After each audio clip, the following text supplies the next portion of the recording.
Hey guys! So, one thing that really surprised me about this week's study of reading and listening to Oral Roberts was how there is no formula to the receiving of the Holy Spirit.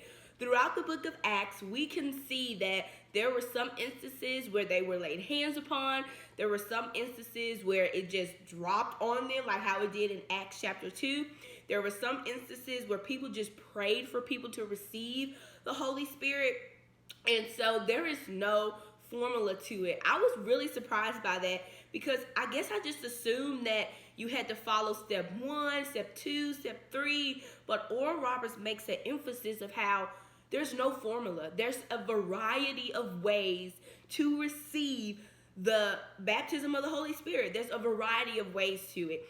And that honestly gives me confidence to know that I don't have to follow a formula when I'm praying for people. I don't have to follow a formula when I'm helping to explain, the baptism of the Holy Spirit to someone else. So I personally thought that that was really cool.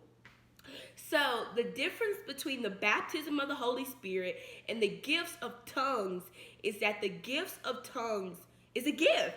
It is something that God chooses for certain people. It is something that is picked to certain people by God.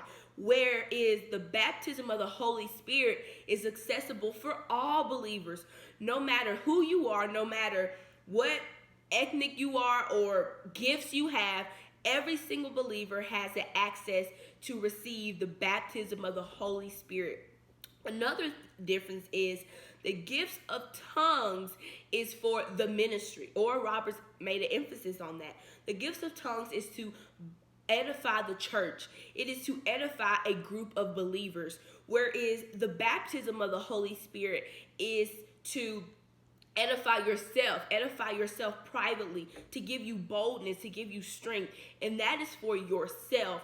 Whereas the gifts of the Holy Spirit is for, you use that for church services or maybe a congregation or, a conference or something like that. So those are the two differences between the baptism of the Holy Spirit and the gifts of tongues. One is a gift and chosen by God to certain people to edify the church, and one is for yourself and it's accessible for all believers.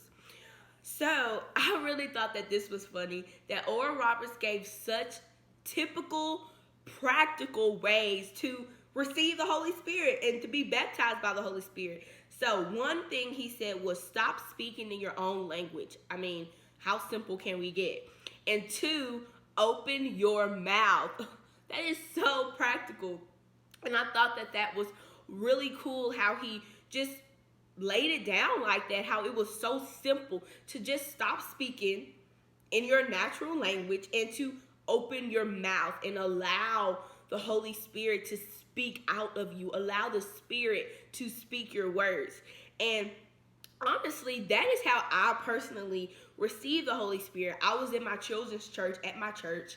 I was about 8 years old, and the pastor was talking about being filled with the Holy Spirit, receiving and being baptized by the Holy Spirit. And literally, that is what he said. He said, just speak, allow that thing in you, which to us, we didn't really know what it was being children, but he said, allow the Spirit to speak out of you. And at first, we were so nervous, all of my friends were like, what is this? We don't know what to do.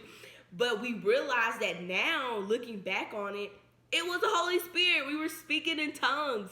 We were speaking in the Spirit. And I had to allow the Spirit to take over. I couldn't think about it. And that is something that I remember my children's pastor just going into more detail about that. You won't understand it. You won't get it, but it's the Spirit in you that is speaking. So I honestly thought that was really cool how what Oral Roberts said was super practical, and looking back on how I received it, that's how I received it, by what Oral Roberts said. So I just think receiving the Holy Spirit and speaking in tongues is something that every believer should do. I believe it's something that every believer has access to do, and it edifies us. It edifies our spirit. It edifies us for the day that we're about to have, and we speak God's will for our life. So I'm really loving learning about the Holy Spirit, and I'm excited for more to come. Peace.